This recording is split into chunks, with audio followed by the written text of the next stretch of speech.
د محمود غزنوي رحمه الله خبره مونږ تاسو بار بار یاد کړې ده چې د ده یو غلام ایاز نومېدو او دا په محمود غزنوي رحمه الله باندې ډېر ګران و. دا یو غریب او مسکین سړی و خو ډېر وفادار و. محمود غزنوي رحمه الله ده ته ډېره توجه ورکوله او ډېر عزت یې ورکو، ډېر پې ګران و.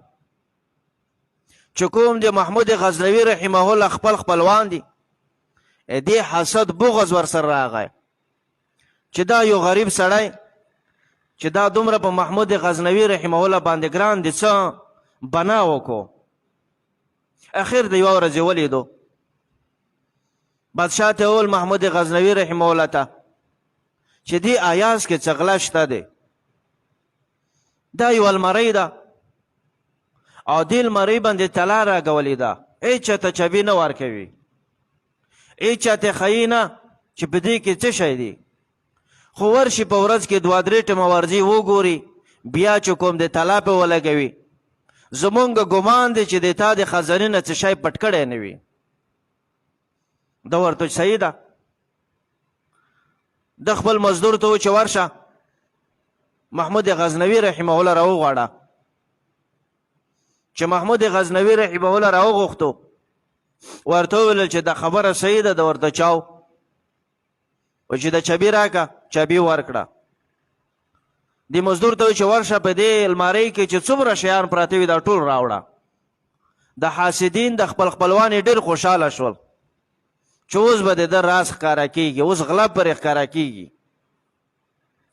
چې کله ورغی د بادشاه دربار ته خلک ناست دي چې لاندې وغورځول یو زوړ خیرن چادر دی، یو زوړ خیرن لنګ دی، یو زړې څپلۍ دی، پرې څپلۍ دی. محمود غزنوي رحمه الله د ایاز نه پوښتنه وکړه، ورته وویل چې په دې کې نور څه شیان و چې نه، و چې بېده داسې کوم داسې شی دی چې دومره قیمتي دی چې تا طلا پې لګوله، نه د چاته ورښودله او روزانه دې نظره کوله. ده ورته چې بادشاه دا زما په نیز باندې ډېر قیمتي دي، اصل کې زه د تا احسانات را یادوم.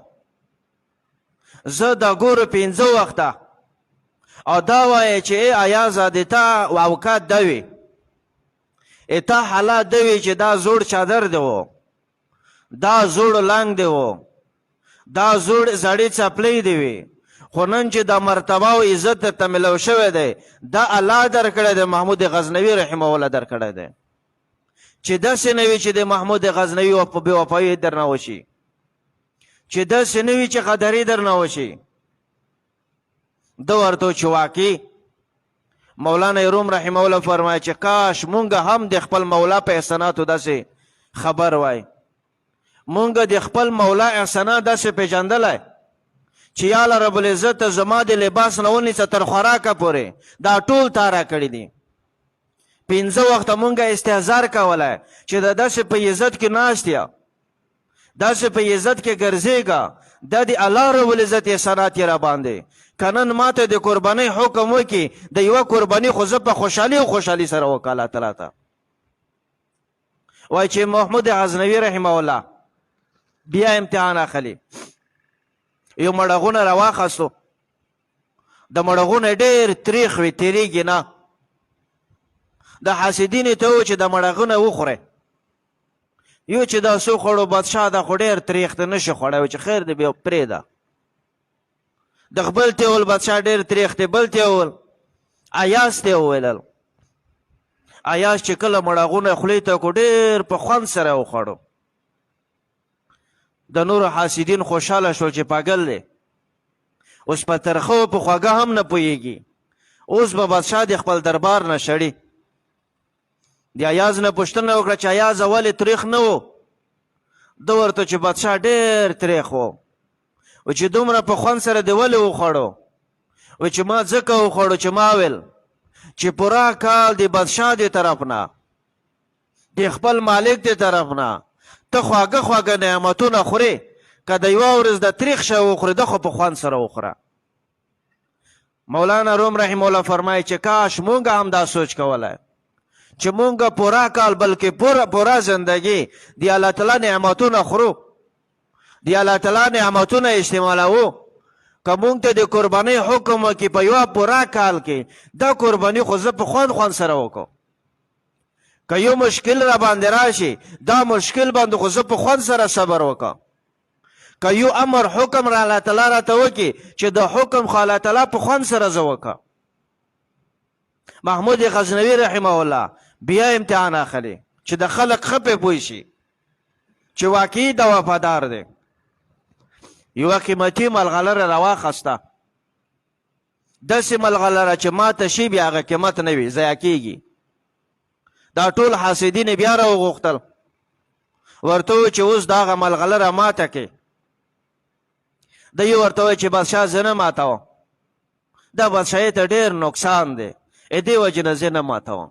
چې ښه د بل ته وویله چې ماته کوه چې بادشاه زه نه ماتوم، بادشاهۍ ته نقصان دی. دی بل ته وویل، دی بل ته اخر ته ایاز ته راغی. ایاز ته وویل چې ماته که، ایاز ورته کېښودله، ټوکړې ټوکړې کړه. دا ټول حاسدین وخندل او خوشحاله شول چې پګل دی. اوس به بادشاه د خپل دربار نه شړي چې دغه لیوني زمونږ بادشاهۍ ته نقصان ورکو. بادشاه ورته وویل چې ایازه ولې دې ماته کړه؟ ده ورته چې بادشاه زما سره دوه صورتونه وو، یو د تا حکم و، یو د بادشاهۍ نقصان و. که ما ملغلره پرېښودلی بادشاهۍ خو پیدا وه، خو د تا حکم ماتېدو. او بل صورت دا و چې تا حکم ما منلی وی خو بادشاهۍ ته نقصان وای، خو لیکن د تا حکم ما ته د دې بادشاهۍ نه زیات رانږدې دی، د دې بادشاهۍ نه زیات محبوب دی. بادشاهۍ ته د نقصان ورسیږي خو چې د تا حکم خلاف ورزي ونه شي.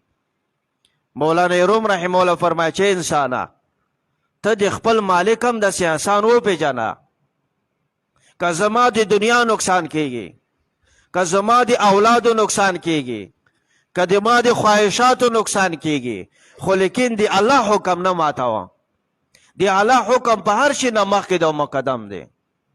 ځکه دې وجې نه تعالی فرمایي ان الحکم الا لله، حکم صرف اور صرف به د الله چلیږي، حکم به د عقل نه چلیږي، حکم به د مال و دولت نه چلیږي.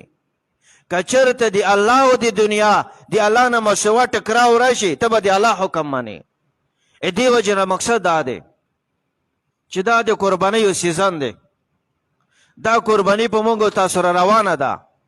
کوشش دا وکړو چې هر یو حصه که واخلو، چې داسې نه وي چې د دې قربانۍ نه محرومه شو. د قیامت په ورځ باندې به غریبان راځي، قربانۍ به کړې وي خو ته به پاتې وي.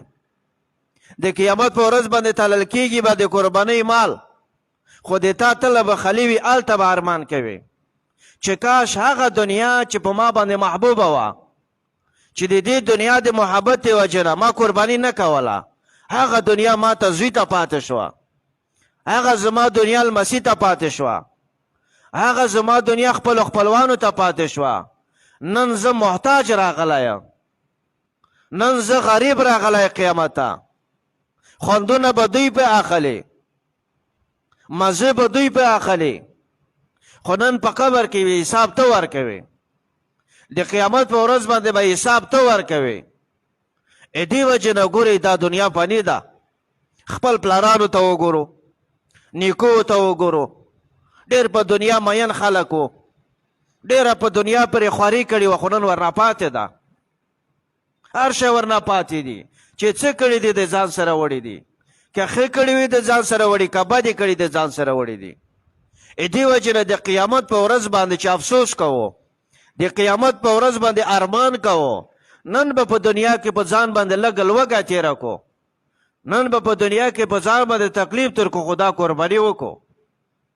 ابراهیم علیه السلام د قیامت په ورځ باندې به پیش کېږي چې خپل زوی ته تیار و چې حلالې کا. انسان ته یو قرباني حیوان ته نه وی تیار. ولې؟ تا ته مې هر شی درکړی و، خو تا زما دومره قدر نه وکړو، زما د حکم د دومره قدر نه وکړو چې تا د قرباني نه وکړه. دې وجې نه کوشش به دا کوو چې د نن نه مونږ تاسو که 90 روپۍ ورته بچت کوو، لاس یې 100 ورځې پاتې دي، 100 روپۍ که د موبایل والا ورته بچت کو، سل روپۍ که د فضول ګرځېدلو والا ورته بچات کو انشاءالله زمونږ تاسو قرباني په کېږي. لږ په خوراک کې کمواله راولو، لږ په څښاک کې کمواله راولو، خو کوشش وکړو چې د قرباني رانه پاتې نه شي. دې وجې نه دا قرباني ورځې دي نور مسایل به انشاءالله مونږ تاسو آینده جمعه بیانوو. بل زمونږ د جامعې پیج دی، فیسبوک پیج دی، جامع روح المدارس روحانیه. په دې کې روزانه 2 ورځې مونږ بیان کړي دي، یور بیان شوي دي، بیا بیان شوي دي، سبا بیانېږي، بل ورځ بیانېږي.